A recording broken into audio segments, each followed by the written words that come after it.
Hi, listeners. It's Becca and Brooke with the College Admissions Insider podcast. We're here to remind you of Bucknell's application deadlines for this year.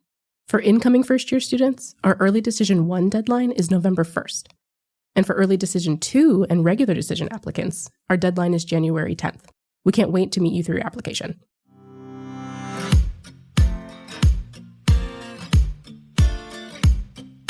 On the past few episodes of College Admissions Insider, we've covered academic disciplines one by one. That includes sciences and mathematics, the humanities, engineering, and management. We encourage you to jump back and listen to those episodes if you haven't yet. Today, we're rounding it all out with the social sciences. I'm Brooke Thames from Bucknell University, and on this episode, we'll get to know the kinds of majors available in these disciplines, what social science studies look like in college, and the careers you can break into post-graduation. Our guest is Michelle Johnson, Associate Dean of Faculty in the Social Sciences at Bucknell. She's also a professor of anthropology, along with affiliate faculty in critical Black studies. Welcome to the podcast. Thank you so much. I'm happy to be here. Let's start by hearing more about you and what you do at Bucknell. Of course. I'm from Yakima, a small town in eastern Washington state. I got my BA from the University of Washington in Seattle, where I was a double major in anthropology and Spanish. And I went to graduate school at the University of Illinois in Urbana-Champaign, where I received my MA and PhD in anthropology. So I came to Bucknell 2 decades ago as a faculty member in the Department of Sociology and Anthropology. I'm a cultural anthropologist specializing in religion and migration, and I conduct my research in the West African nation of Guinea-Bissau and with Ghanaian Muslim immigrants in Portugal. And basically, I'm interested in how Ghanaian Muslims remake themselves in their religious practices in Lisbon, and this was actually the subject of my 2020 book, Remaking Islam in African Portugal.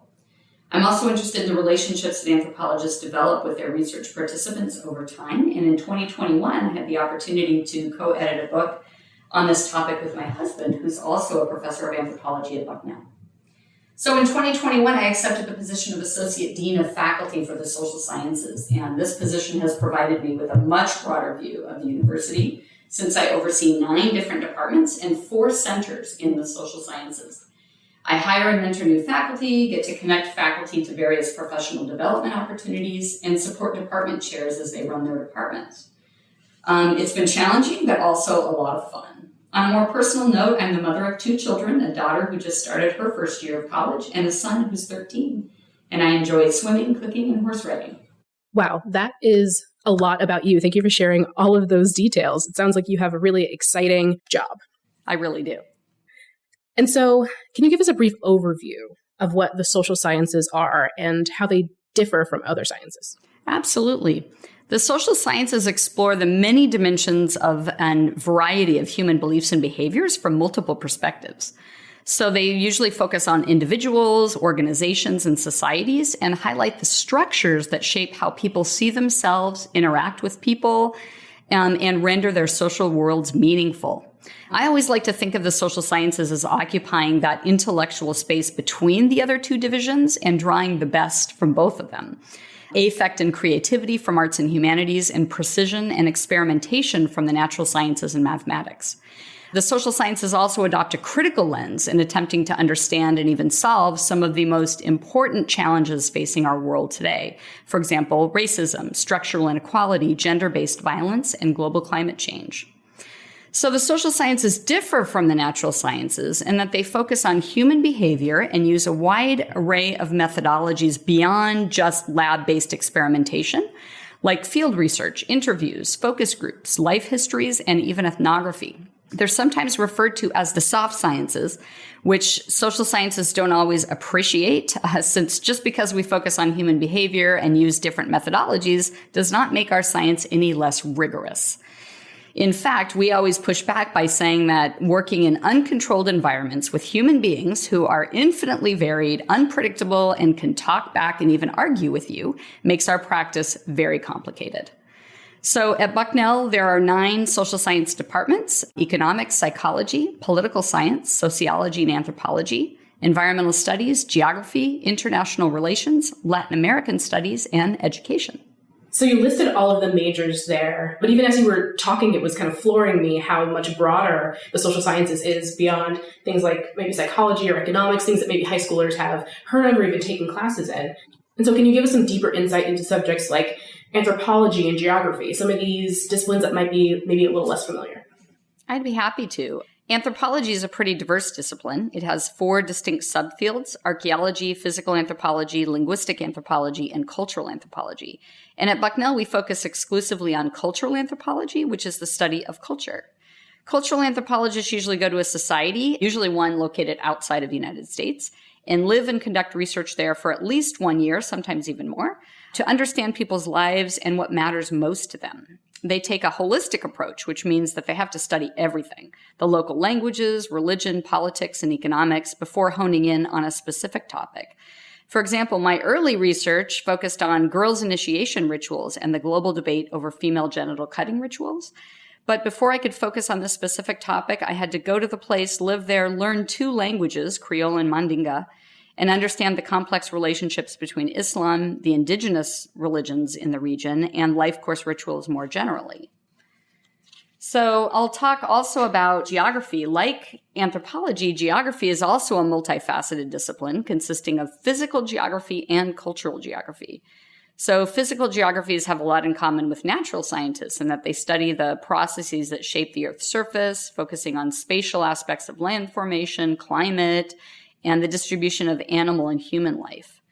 Cultural geographers are more similar to cultural anthropologists, although they specialize more on the spatial dimensions of human behavior and society. For example, the relationship between space, place, and identity. Those sound like examples of really fascinating areas to study and major in. Let's look back to some of those more familiar disciplines. Psychology is one that seems to be really popular, both at Bucknell and other schools. Why is that? So I think that's a really good question, and I think there are lots of different reasons for that. First of all, psychology is really familiar to us. Students often study it in high school, and this is not the case with many of the other less familiar social sciences like anthropology or Latin American studies. I think psychology is also really well represented in American popular culture. Films like Psycho or Silence of the Lambs, Stephen King novels all compel us to understand the depth and complexity of the human mind in all of its variation. Then there's the fact that psychology pairs really well with the professional field of clinical psychology. If we ourselves don't have a therapist or a counselor, we absolutely know someone who does. I think that students feel comfortable majoring in psychology because they can imagine a psychologist and their potential career paths. I think that makes the lesser known social sciences a bit more intimidating for some students as well as their parents, I think. So, you mentioned potential career paths there. And now that we have a good grasp of the social sciences and some of those specific disciplines, what kinds of skills do students gain when they study the social sciences that they can use in a career? I think any social science course or discipline will provide students with excellent reading, writing, speaking, and critical thinking skills. Because the social sciences focus on human beings and their behavior, which is diverse and complex, any social science discipline teaches students that the world is complicated and that most questions don't have a simple answer. So they really encourage students to explore, and these kind of skills you could apply to anything. So it sounds like students who have curiosity and have a lot of questions are maybe a good fit for the social sciences. Can you expand on the kinds of interests that might lead a student to this area? Absolutely. I actually think that all students are a good fit for the social sciences. Of course, as you say, open-minded students who want to explore the world beyond their own small corner make really good candidates for these fields. But the social sciences have the ability to challenge more conventionally minded students and to encourage them to revise their taken-for-granted assumptions about the world. So they present a good challenge for those students as well. What about high school students who have never taken classes in these disciplines? How might they forge a path in the social sciences? That's a great question. I honestly don't think that students need to be exposed at all to the social sciences before college to excel in them. And I think my own story is a case in point, and I'm going to share it here.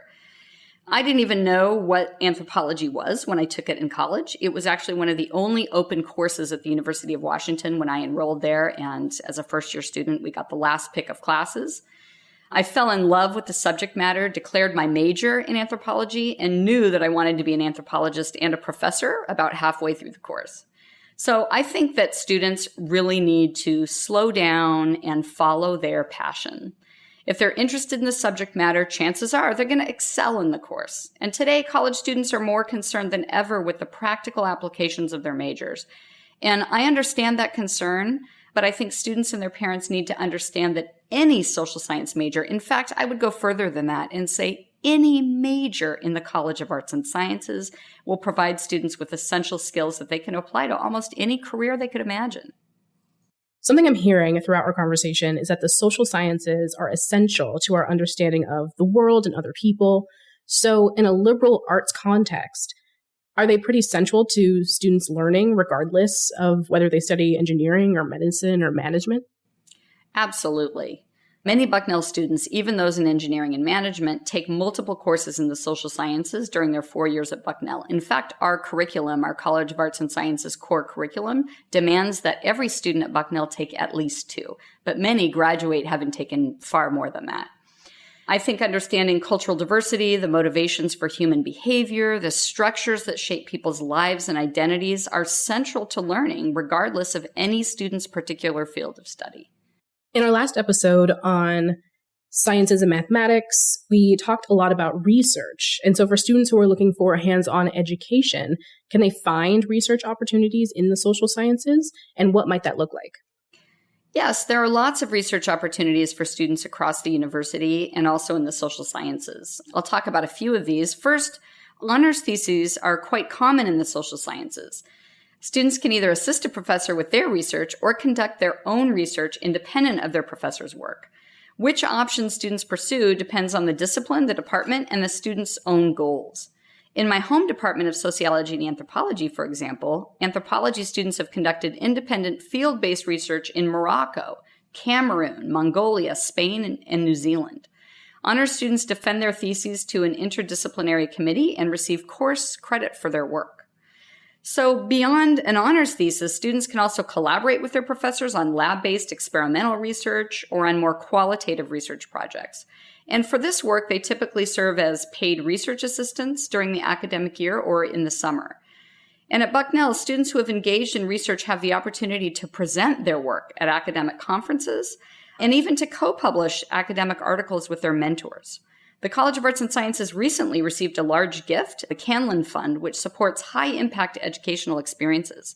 Student faculty research is one of these high-impact experiences, and many social science students have already benefited from this fund.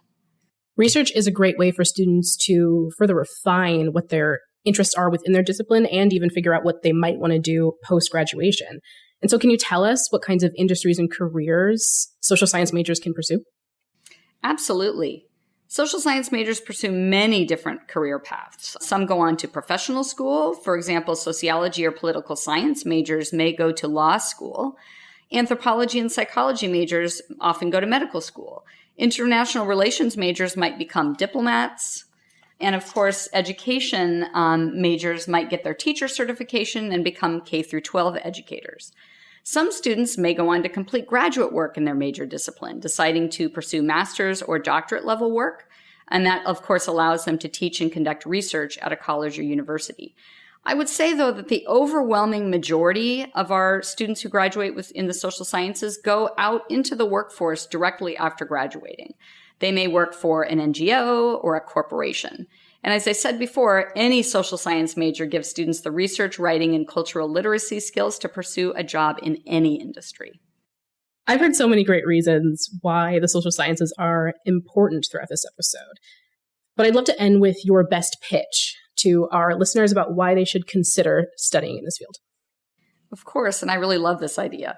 Students should consider a major in the social sciences because this division will challenge them beyond their comfort zone, open their minds to places, people, beliefs, and practices they might have never heard of before.